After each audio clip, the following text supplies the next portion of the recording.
Never give out your children's clothes, part 3.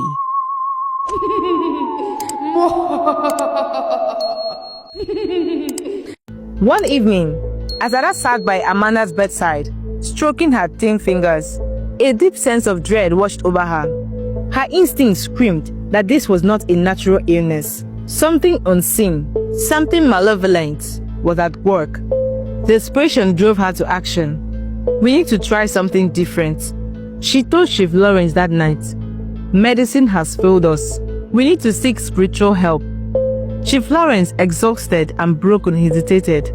He had never been one to believe in supernatural forces, but the fear in Ada's eyes and the pitiful state of their children left him with no choice.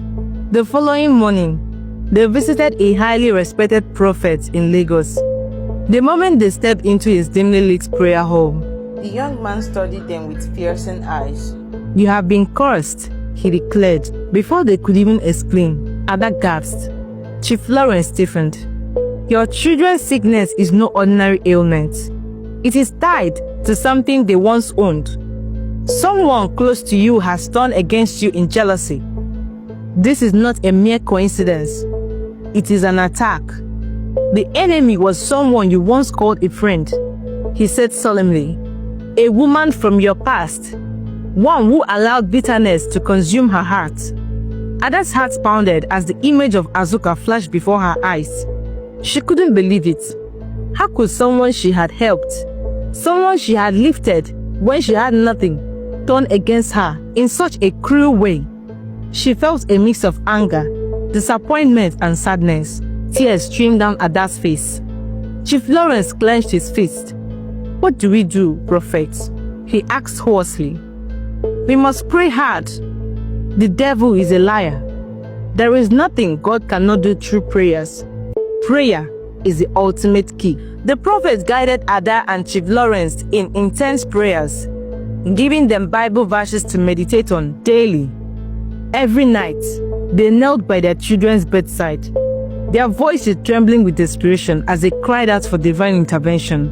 The pastor also fasted and interceded on their behalf, urging them to hold on to faith. Days turned into weeks, and gradually, the dark cloud that loomed over their home began to lift.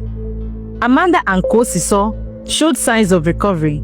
Their fever subsided, their appetites returned, and the sparkle in their eyes slowly reappeared. Chief Lawrence's business, once on the brink of collapse, started stabilizing. Deals that had slipped through his fingers suddenly reopened, and hope was restored in their household. Meanwhile, in the village, Azuka suffered the consequences of her evil deeds. Strange illnesses tormented her children. Everything she had done to Ada's children backfired to her own children. And her husband lost his little source of livelihood. No matter where she turned, misfortunes followed her like a shadow. Unable to bear the weight of her actions, she finally broke down and confessed to the village elders, weeping as she recounted her betrayal. The native doctor who had cast the spell had vanished, leaving her to face the full wrath of her actions. Word reached Ada about Azuka's confession. People urged her to take revenge, but Ada knew better. "Vengeance belongs to God," she whispered to herself.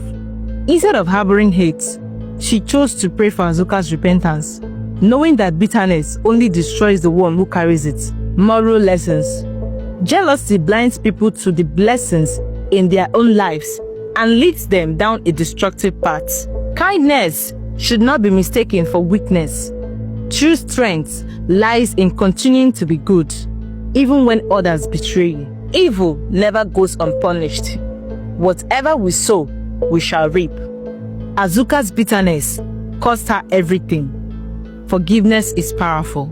Ada's decision to forgive freed her from the chains of hatred and allowed her to move forward in peace. Please be prayerful and watchful during this coming Easter. Don't forget to give. Pray first before giving out anything to anybody. With renewed faith and a heart free from bitterness, Ada embraced her family once more, grateful for their second chance at life. Thank you for watching, guys. I hope you enjoyed the story.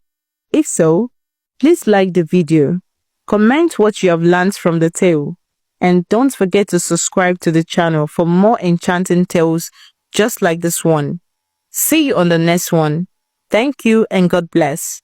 Bye.